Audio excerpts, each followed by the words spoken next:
Greetings everyone. Today I'll be discussing Color 64 BBS version 8.1 alpha installation on Commodore 64. This will be using legacy drives using a configuration of two 1541 drives and one 1581 drive. You can also use a RAM expander unit as an additional drive for increased speed and space, and Jiffy DOS to speed up your file loading times. I do recommend either or both of these to increase responsiveness of the system for the user, but they are not required. For this installation, we'll be using the online manual located at color64wiki.itchybutt.org, which provides critical information to help you along with your installation. First, you'll want to download the Color 64 files. If you have a means to extract D64 images and get them to your Commodore 64, you could download them here on the wiki. Otherwise, you'll want to download your favorite terminal program. You'll go to itchybutt.org running on port 6502. And you'll either log in as a new user, or if you're an existing user, use your login credentials. After logging in, go to Downloads, select C64 Telecom,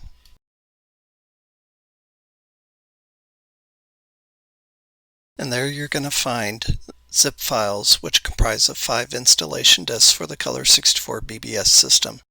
This is the method we'll be using today, the zip file method.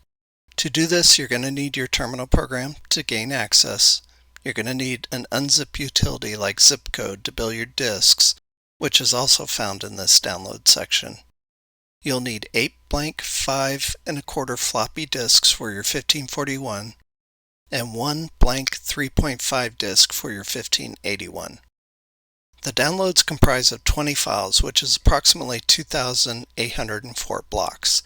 So downloading to a 1581 drive is probably desired if you have one.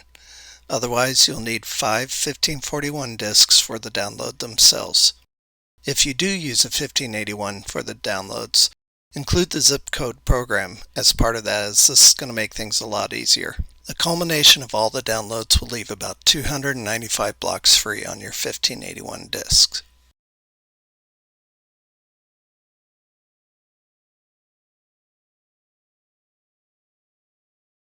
Now that we've downloaded all of our files, we're going to go ahead and load our zip code version 1.3 program to unzip them.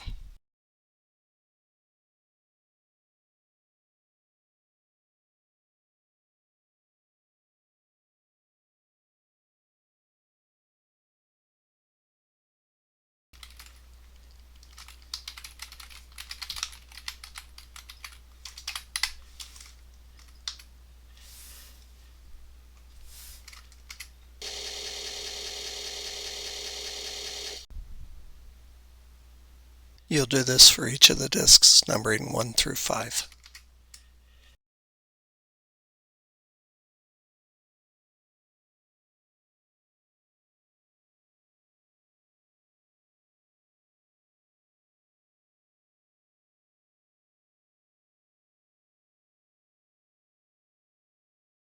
Now once you've completed that, load up your installed disk number 3. In that, you're going to find copiers, and you'll see fcopy plus. You'll want to load this program.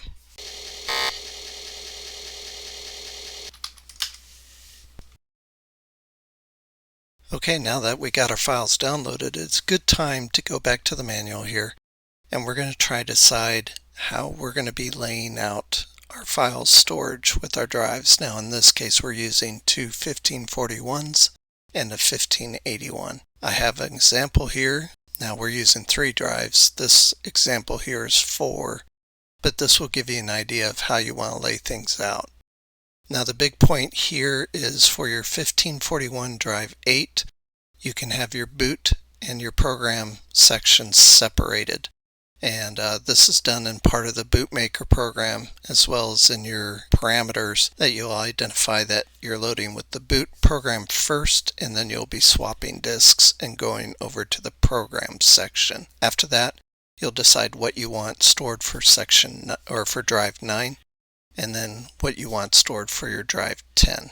So in this case, probably the only thing we're going to be changing is our password file and the caller log, and have those in separate places within drives 8 through 10 paradigm. Now it is important to note that once you've identified how this setup is going to be, the only time you could do a disk swap is when you do the boot. So you're going to be doing the boot, swap, now you're in the program. Other than that, you cannot swap disks once the system is running and active.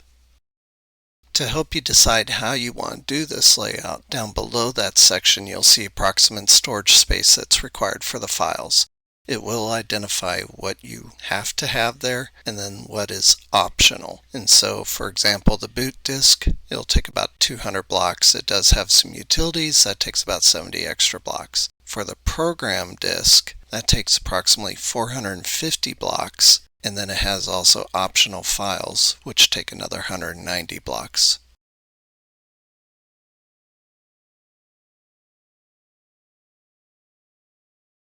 So one other important point to note is you'll have to be concerned about file capacity, not block capacity, but the number of files that you're storing for these disks. So a 1541 can store 144 files. Otherwise, a 1581 can store 296 files. Okay, so with my layout in mind, I'm going to look at drive 8 to run my boot. I'll then swap over and have that as program, system files, and my help and text files. Drive 9, I'm going to reserve that for my password file, and maybe games if I could fit it in. Drive 10, I'll use for my public and private messages, and my upload and download section. Now one thing I'm trying to point out here is that for anything that deals with relative files, I'm going to be using 1541s for those because they have much better performance with them. So that would include my password file and the games.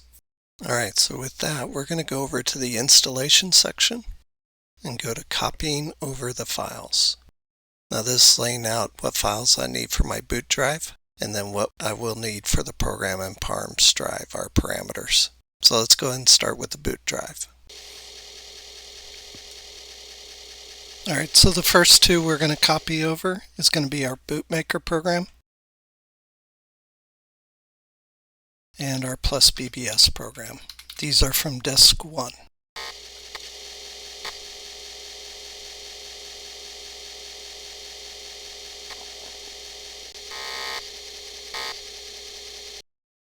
Alright, next we're going to copy from disk 2.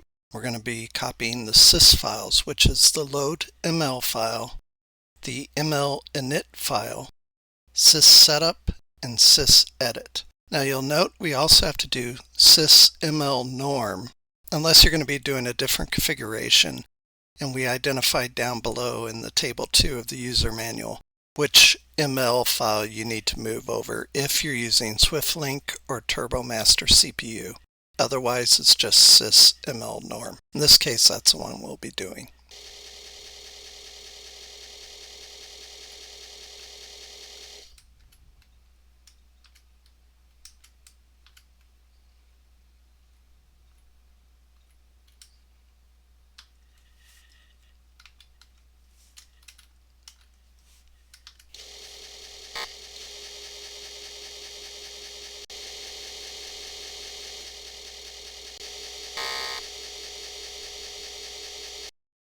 And with that, our boot disk is completed. Now you can also copy over the tools that I identified, the password tools, dir tools in the menu maker. You don't need BBS convert. The only thing is I rarely use these tools, so I'm not going to copy them over for this case. The menu maker, maybe you'd want it if you want an easy way to go ahead and make menus. That's entirely up to you. Okay, so next we're going to do the programs drive. The programs are going to be found between the install disks 1 or install disk 2, and we'll go ahead and start with install disk 1.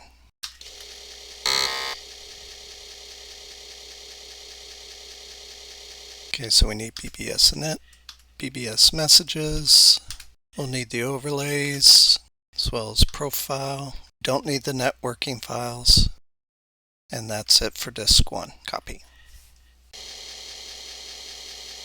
Okay, so now we're going to go to the install disk 2.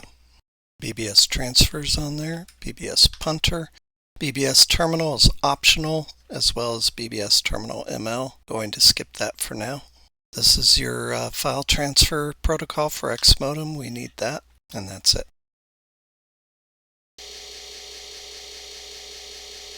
Alright, now that that's complete, I did say something wrong. I said install disks 1 and 2.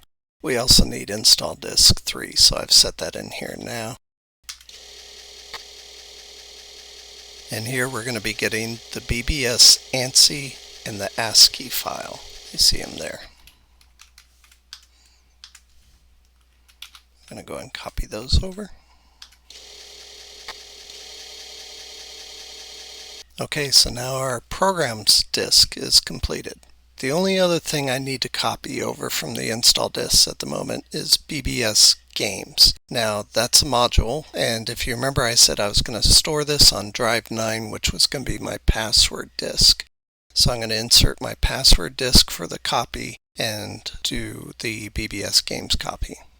Alright, so BBS games is located on the install disk 4. I've popped that into my system. There will also be a file there called games menu. We could go ahead and copy that if we want. For right now, I'm not going to address the games yet.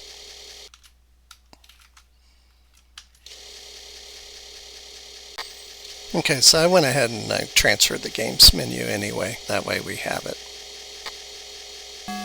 Now that we've gotten the core program files transferred over, I think next, while I have fcopy plus up, I'm going to go ahead and copy over all the system files, my BBS screens, and the help files. Now those are going to be located on my program disk. That's what I had set up, what I showed you earlier for drive 8. So we'll go ahead and make sure my program disk is loaded and the install disk number 3, which starts our help files. So I'm just going to make sure I have the right disks in the right place. So this is going to be my source disk, should be install 3. Yep, there's my help files. Excellent. Exit. And then we'll make sure that we're looking at program disk. So target. Alright, and that's our program disk. Excellent. I got 115 blocks left. Woo! Alright.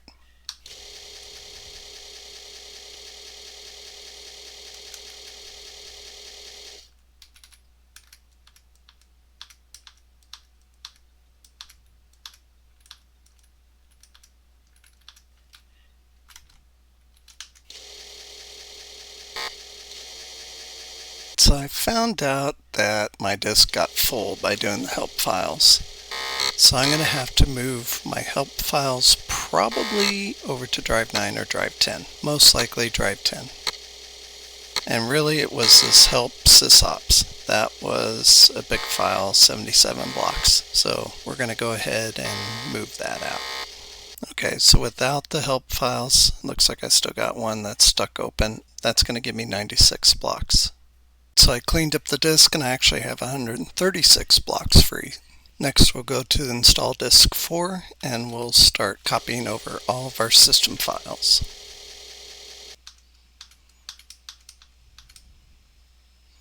I'm just going to do toggle all. And then take out the ones I don't need. Don't need sys.net.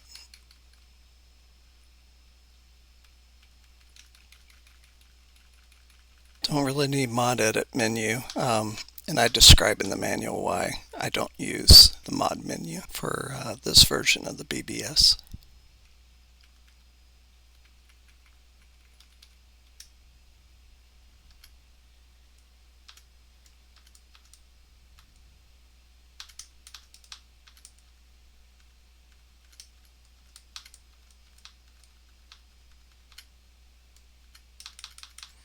All these are just games that I'm deselecting, so we don't have any games that we're sending over yet for this. Alright, so if you follow in the manual, all these that I have selected are BBS screens that we use, so all these need to go over to the program drive. Alright, with that I'm going to go ahead and copy, and hopefully we have enough room. And we'll fast forward and I'll let you know how it turns out. Okay, so it looks like everything fit in.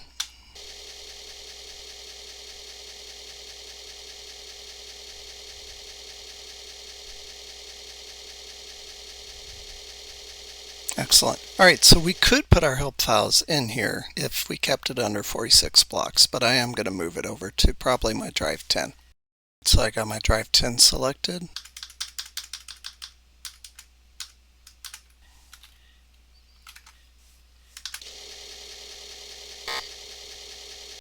So those copied over. Worst case scenario, if you don't have the space, you don't have to do help files. Just remove them.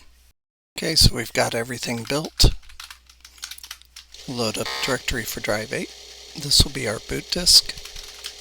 Now we're going to make our boot files using the bootmaker program as defined in the manual.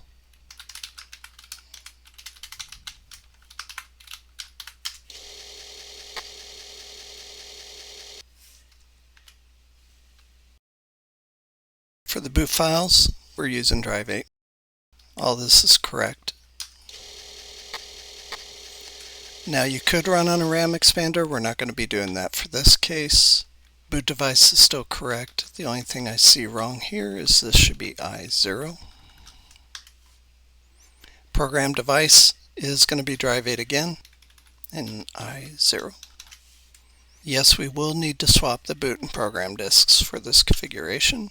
No, we're not using a TurboMaster, nor are we using a SwiftLink or a Lieutenant Colonel hard drive. And now it's going to create our actual execution files for running the BBS.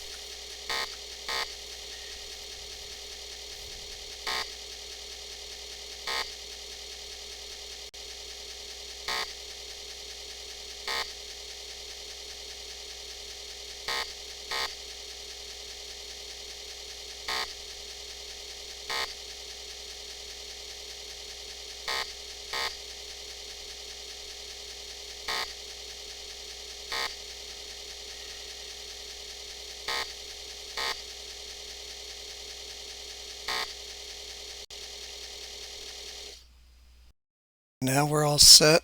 If you look in the manual, it identifies all of our different plus files that we've just created and what they do. Plus BBS is the main one you'll use to load and run the BBS. Plus reboot would be after you've shut down your BBS and you want to rerun it, as long as you haven't turned off and on your Commodore. Plus setup is going to be where we're going next to answer all of our questions to build our parameters file. Plus editor, that's a standalone message editor as well as a DOS command helper to do maintenance on your disks. Plus shell, that loads your machine language into the system for when you want to use it as a standalone for whatever reason. In this case, we're going to go ahead and we're going to go to setup next.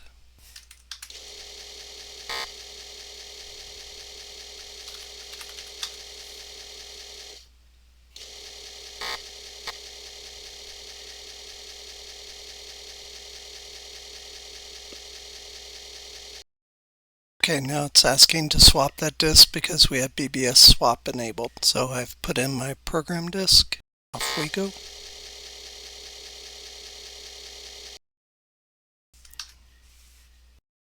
Alright, for the next part, we're going to follow along in the manual under the installation section, setup parameters. And this is going to go through various questions, and this is going to tell you some default answers and what that question is all about. So back to our BBS, start in main parameters.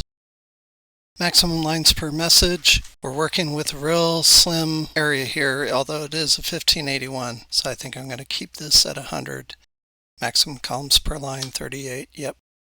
Maximum number of messages. Depends how big we want this, right? And how many files, that's another key. So I think I will say, let's say 100. Maximum number of users we want. This will be stored on drive 9. I'd say 100 users will probably be good. We'll see how large that file gets. I'll leave that. New member download credits, I'll leave that. Credit system exempt level, I think I'll go backwards. I'll just go ahead and make this 1. I'm not a stickler on downloads. I don't use credit system myself, so Maximum files on the public messages drive. Now we do have to worry about this because of our space. I'll say 100. Number of days to hold mail. I'm going to keep this low so we don't use up a lot of space. I actually do 25 there. New caller access level 1 sounds good. System baud rate, working with a Wi-Fi modem, so I'm going to say 2400. DDMCI, I always recommend no for this. Using upload descriptions. Now, upload descriptions will create another file whenever an upload's created. The user puts in a description about the upload, that creates another file. Because we're using limited space, I'm going to say no. Multiple DIRs per drive. Everything's going to be on the 1581, so I will say yes for this. The only other time you'd say no is if you're going to partition or have separate additional drives for each download category. Daily log backup, sure, we'll do that. Yes, we want to rerun on errors. I don't like screen blanking. I never liked it. If you're using a Wi-Fi modem, then your modem should be supporting DTR. I'll say yes there. I always say yes to BBS adjustment. And then no, we're not running Color 64 network. And then the command. Now this is a good command for the Wi-Fi modem, so I'm going to leave that there. Most of these are sysop options that should be at level 9, so I leave those. What level do we want the users to be able to do MCI? I went ahead and left that 2. Variable MCI, I always leave that for the sysop. You can put it for the users if you want. It's up to you.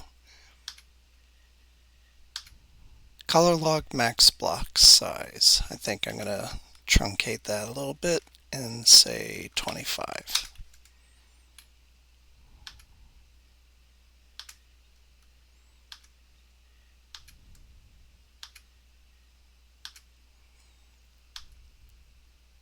Okay, excellent. All right, next we got to do disk assignments. So our password file is going to be on drive 9.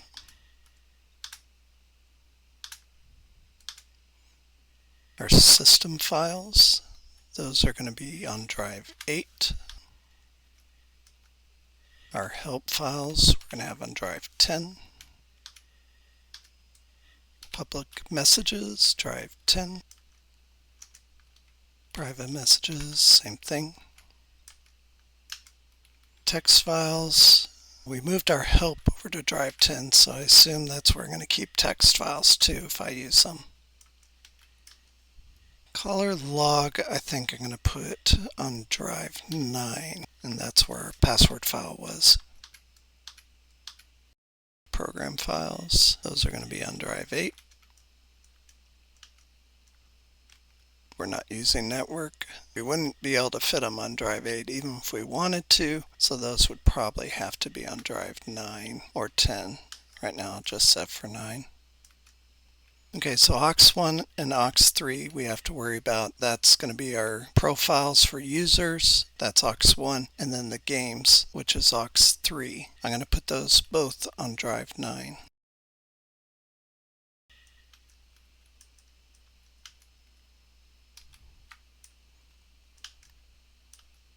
I'll just go ahead and set aux2. I'll just put that to 10, just because we got space there. And you could always change these, so if it doesn't work right, it's all good. Upload, download parameters, that's one we're doing next. I'm going to say 2 directories. The first one automatically sets to uploads. This one will call downloads. Yeah, we'll allow that. Allow uploads to it? No, they could do that in the upload directory. Access level? Yeah, I'm good with new users being able to do it. We said that drive 10 was going to be the device. Okay. Time limits, follow the manual for that one. Same thing with caller purging. I'm going to do message categories. Category 1, we'll make this available to all the users. Call this sysops corner. Same thing here. Same thing there.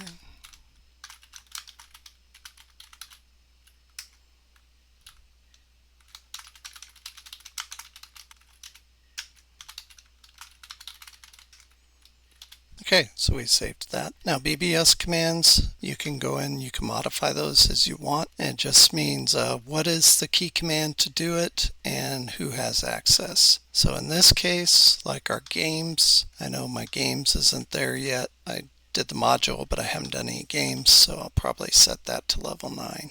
And those are all set to 9 already. I think that goes to the mod menu, so I'm going to set that to level 9. Go ahead and just save my parameters here. So you can see there it's creating our password file in Drive 9. Now everything's created. I'm going to go ahead and quit. We're ready. Now we're going to swap back in our boot disk. So with the boot disk in my drive,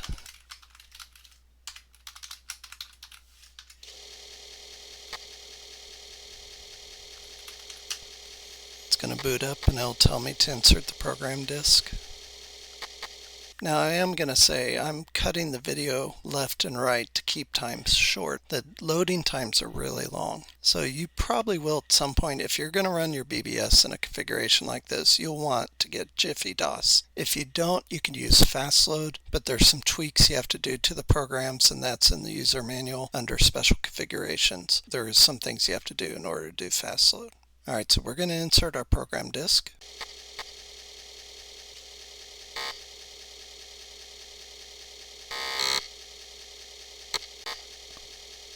Looking good so far. And it's currently 1401.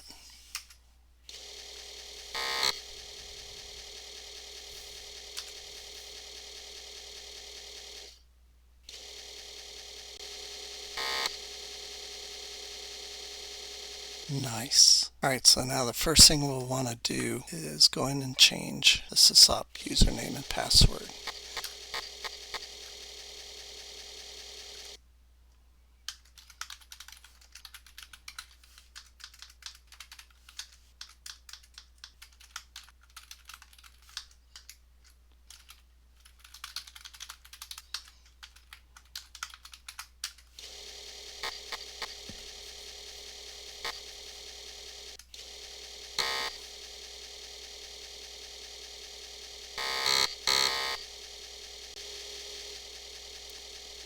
Okay, at this point we have an operational BBS. What we want to do next is modify all of our different user screens. So I'm going to go ahead and shut down.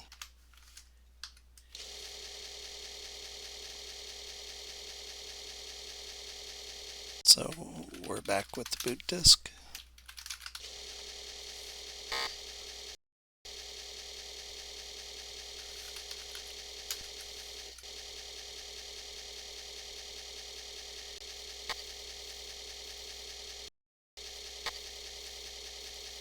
And the first screen we're going to do following the manual will be System Start.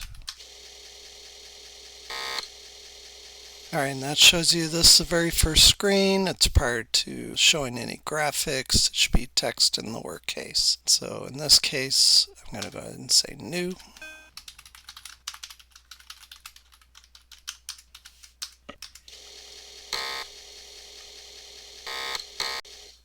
Okay, next will be System Start 2. So I'm going to say File.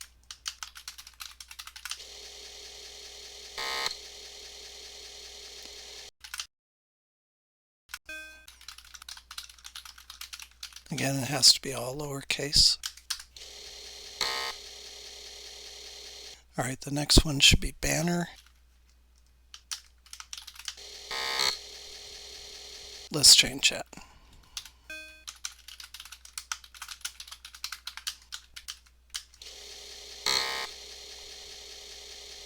Next one will be Welcome 1.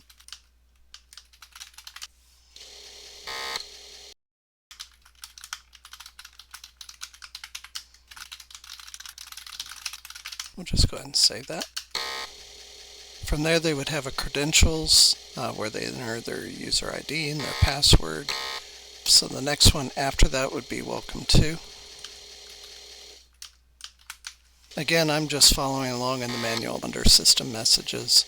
This is the last welcome screen. This is after they've entered their credentials, and so I usually put some sort of like a login complete.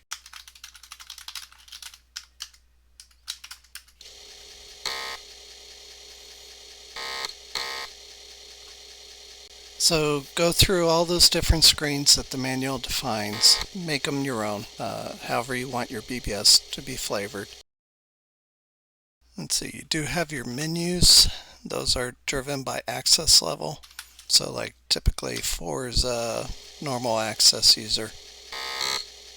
And you'll see they're all called My BBS, so you want to change that to whatever your name is. So this is assuming that you've walked through this under the system messages and you've gone through and you've updated all the screens to your liking. Once you're done with that, you see help and text files. We already modified that. We already copied over the help files. You could go ahead and make your own text files if you want to as well. Just remember they're on drive 10. That's where I moved them, at least for this example. Depending on your configuration, wherever you've put your help and text files, that's where they go. So far, we went ahead and we defined our layout between drives 8 through 9 using two 1541s and a 1581. Unmodified otherwise. No Jiffy DOS, no fast load, nothing like that. Working with the assumption that you used a Wi-Fi modem, and we went ahead and we did a copy over of the files defined per the mapping of the drives that I had selected between 8 through 10. We went ahead and created those boot files, walked through what the boot files do, then ran through our setup parameters, and then modified our system messages and the sysop password. And that's all covered right here in this prior to running, and then the system messages. Help files we didn't have to mess with. They were a straight copy over, but you could go and edit them. The email notification option, I really didn't hit on that, and that requires you to download a Python script that's available on my wiki as well as our support forum, and that runs on your PC, and it allows your Commodore 64 BBS to call your PC and use it to email you notifications of users logging on and off and what they did. The rest of the manual is going to cover how do you run the darn thing, and I'll let you go through that, but you're always welcome to reach out to me. Some things to remember: if you're going to use fastload cartridge, you'll want to go to this one area in specific system requirements to find out things you need to do to implement your fastload. In this case, you're going to go through these 4 files and move their edits over into these overlays. Now, we didn't do the NW1 overlay. That's a network overlay. If you are not using the network, as I suspect you're not, then you don't have to worry about that one. And then you merge those changes in. The only other thing we really didn't talk about was the games. So the installed disks do include a couple of games in there already, so you can add them here. Now you'll see I've got 521 blocks free. If you're doing something like the Empire game itself, it does take up quite a bit of space. So you're going to be kind of cramped in this area. Granted, I'm on 1541 here, so I only have 664 blocks to utilize. So your system may be different. If you want to go ahead and add these, you'll have to go in to the games module itself, bbs.games, and you want to go ahead and set your commands appropriately. The manual kind of walks you through this and define what games are available to the user per the key commands, and then update your games menu to reflect it. The other thing we didn't talk about was if you're going to use a RAM expansion unit, it does create an extensive boot up time, so you have to consider that. That's on you. It's not on the user, so that's a plus. But if you go down to the section here, boot files needed if you're going to use a RAM expander. These are the files you'll have to copy over. They need to be in your boot files. After that, you're going to want to go over to specific system requirements, and down at the bottom you'll see REU, and it describes to you how the thing works and what you need to do to customize it, if you need it customized at all. So with that, you've got a functional BBS. Granted, the one we built today was kind of bare bones. There's a couple little nitpicks in it as far as you don't have your terminal. So in your main sysop menu, you won't be able to launch terminal because we didn't copy that over. If we had intended to copy it over, we probably wouldn't have had the space on our program drive because we maxed that out. If you're in that position and you do want that space, you might want to consider dwindling down some of the different BBS screens that we were showing. There's a lot of those that are optional and you don't have to have. Go through the user manual, look and see what are optional, what you can get by without, and see if you can save some of those critical blocks. One last note is that you can always come to my support forum. It's at www.itchybutt.org, and in it we have a BBS corner, and specifically the Commodore Color 64 BBS support forum. Here's where my world resides. You can always reach me here. I invite you to sign up for it. I do put out announcements on it, lays things that are going on that might include program updates. So feel free to jump over there, reach out to me and say hey. With that, I hope you guys had a good time. Hope you got a functional BBS over there. And if you had any problems, please feel free to reach out to me